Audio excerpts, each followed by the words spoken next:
بسم اللہ الرحمن الرحیم۔ نزلہ اور زکام کی صورت میں جو پانی نکلتا ہے، کہ اس سے نماز میں وضو ٹوٹ جائے گا یا نماز کے علاوہ وضو ٹوٹ جائے گا یا نہیں؟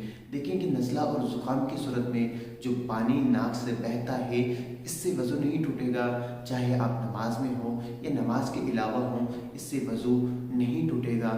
بعض لوگ یہ کہتے ہیں کہ اس سے وضو ٹوٹ جاتا ہے، تو اس سے وضو نہیں ٹوٹتا۔ ہاں، اگر جو پانی نکل رہا ہے اس میں خون یا جو ہے پینک وغیرہ کا غلبہ ہے، تو اس صورت میں آپ کا وضو ٹوٹ جائے گا۔ البتہ اس کے علاوہ اگر ناک سے ویسے ہی پانی وغیرہ نکلتا رہتا ہے زکام کی وجہ سے، نزلے کی وجہ سے، تو اس صورت میں آپ کا وضو نہیں ٹوٹے گا۔ اللہ تعالیٰ مجھے اور آپ کو علم دین حاصل کرنے کی توفیق نصیب فرمائے، تاکہ ہم علم دین حاصل کریں، ہمارے روزمرہ کے جو مسائل ہیں وہ آسان ہوں۔ آمین بجاہ نبی الامین صلی اللہ علیہ وآلہ وسلم۔